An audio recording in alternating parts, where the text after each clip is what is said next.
Hello, listeners, and welcome back to the podcast. Much gratitude to my returning listeners, and a very warm welcome to those of you who may be tuning in for the first time. Today, we're going to talk about something that often happens this time of year, a look back at where we've been and what we've done. This reflectiveness and introspection, which I think is common for this time of year, and it's a great way to lead us into the new year, can also bring forth feelings of regret.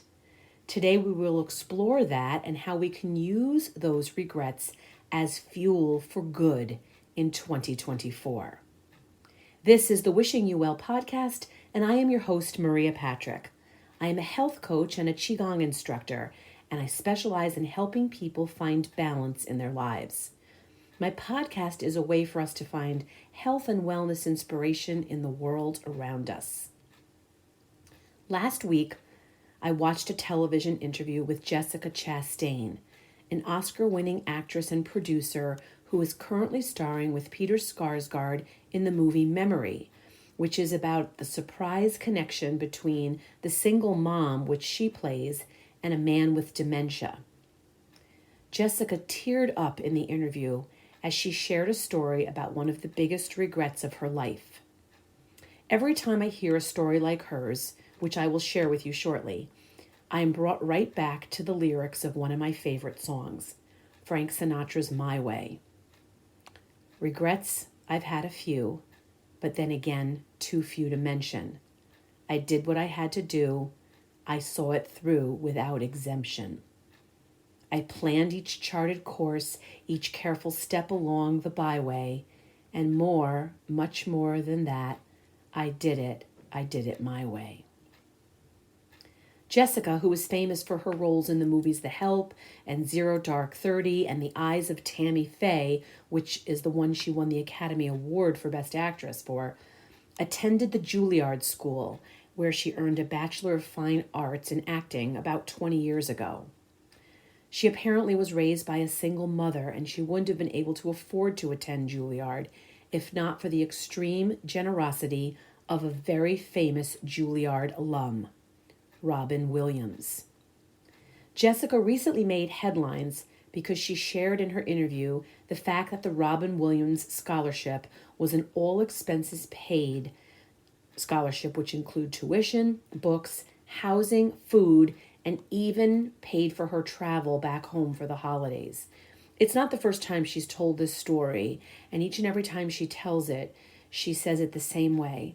She was so very grateful to Robin Williams that she sent him a thank you letter each of the years she was at Juilliard, and that so many times since then she wanted to meet Robin in person so she could finally thank him face to face for his generosity.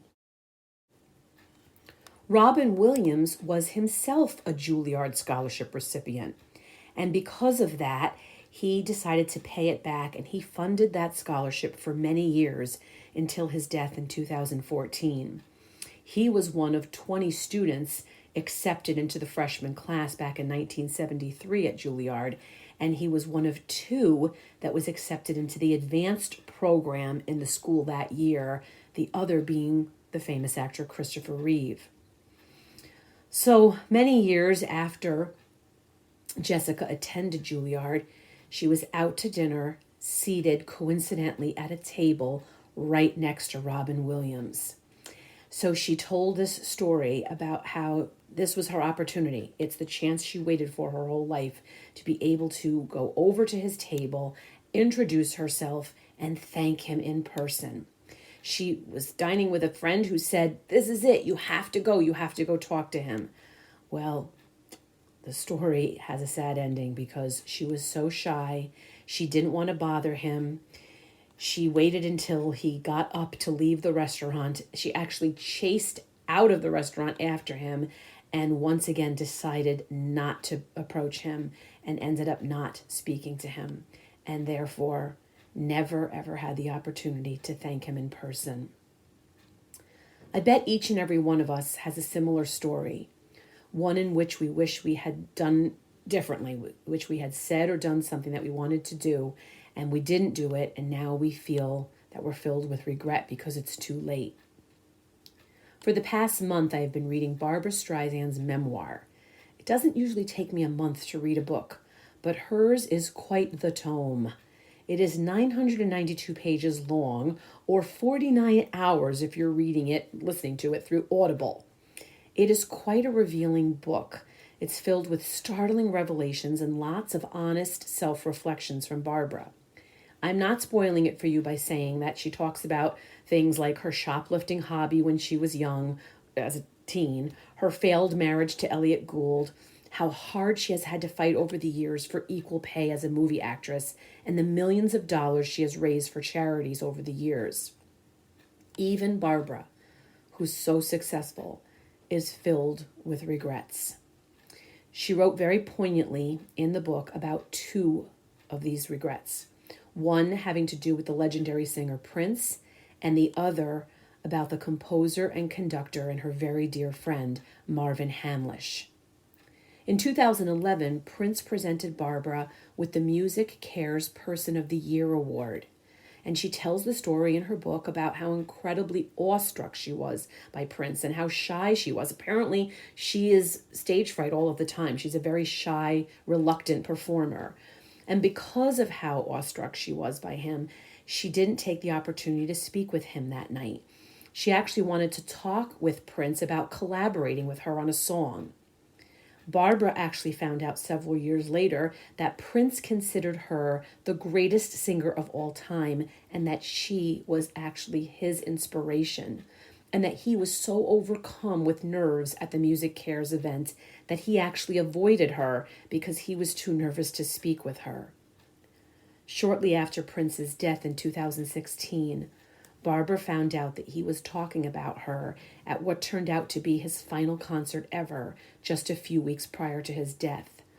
He talked about how she was his hero and that the movie The Way We Were had changed his life. Barbra and Prince never had the chance to speak with each other because each of them chose not to for their personal reasons, and sadly, that chance was gone before they could ever collaborate. Marvin Hamlisch, who was a famous composer and conductor, was one of Barbra's best friends for over 50 years. He was her closest confidant, and he composed so many of her famous songs. He died suddenly not too many years ago at the age of 68. The night that he died, she had apparently written herself a note to call him, and then she lost track of time and never made the call. In her book, Barbra said that she was at the time and still is so devastated to have lost her dear friend Marvin, and that she had never taken the chance in all the years that they were friends to tell him how she felt about him, how very grateful she was for the way that he changed her life and saved her life, and how his talent was one of the reasons she was so grateful to him, but that she was even more grateful for their friendship. And she waited so long because she thought that he would always be there. And she has regrets now because she waited too long. What we can learn from these sad stories, we could write our own book about our regrets. How many times have we meant to call someone and then life gets in the way and we don't do it? Or we say, let's do lunch to someone, and then we never follow up and make it happen. My husband and I had dinner with a close friend the other night. As I said, we're trying to do a better job at reaching out and making plans to get together with our close circle. And she told us that she is moving into 2024 with full force, living a life of intention and no regrets. She's always wanted to learn how to country line dance, so now she's taking weekly lessons and having a great time doing so and meeting new people every week. She's always wanted to see the Rockettes at Radio City Music Hall, so last week she went to New York City and checked that off of her to-do list. She's recently taken up hiking and yoga. She said she wants to keep both her brain and her body sharp and strong. She is living a life of no regrets. She said that now when she thinks of something she wants to do, she does it. She does whatever she has to do to make it happen. No regrets. You may have heard of something known as the Streisand effect. It actually has had a negative connotation over the years, and the term has even found its way into the Urban Dictionary. The Streisand effect is used to describe a phenomenon that results after there's been an attempt to censor, hide, or otherwise draw attention away from something, and instead it ends up attracting more attention to it. Barbra explains in her book, in her attempt to finally get the record straight, that the lawsuit she filed against a photographer in 2003 about a photo she was suing to have taken off of the internet was not because she found the photo unflattering or offensive, as has been reported so many times over the years. It was because the photo violated her privacy. The photographer was the founder of the California Coastal Records Project, and because of that, he photographed the coastline of the state from a helicopter and posted the photos, more than 12,000 of them, to the internet. The problem was that he not only photographed and posted a photo of Barbra Streisand's mansion, he ended up revealing her address. She said that the photo not only violated her privacy, but it showed how to access her residence. The Streisand effect was that at the time the lawsuit was filed, the photograph had been downloaded only 6 times, and that included twice by Streisand's own lawyers. But afterwards, in the month or so after the lawsuit was filed, the photo was viewed more than 400,000 times and reposted on news sites and basically found its way all over the internet. So thus, Streisand's attempts to have the photo suppressed actually made it exceptionally more visible than it would have otherwise have been. I think that we can and should take inspiration from the Streisand effect. Not the suing the photographer part, not the something turning out to be different than what we expected part, but instead the valuable life lesson that she shares in her memoir. That if we wait too long to do or say something, it may be too late. It's been quite a long time since I was in the 3rd grade, but I remember quite vividly what my 3rd grade teacher, Mr. Barry Plato, used to say to my class. Time and tide wait for no man. Decide what you want and need to do in this life, and then do not wait to do it. Regrets. I've had a few, but then again, too few to mention. 2024. Let's make it the year of doing more. Let's call it more in 24.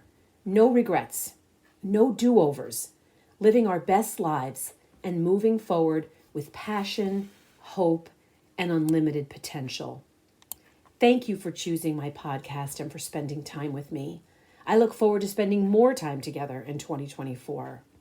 I'm wishing you the very happiest of holidays, a beautiful new year filled with health and happiness and love. I'm so very grateful for your interest and support, and as always, I am wishing you well.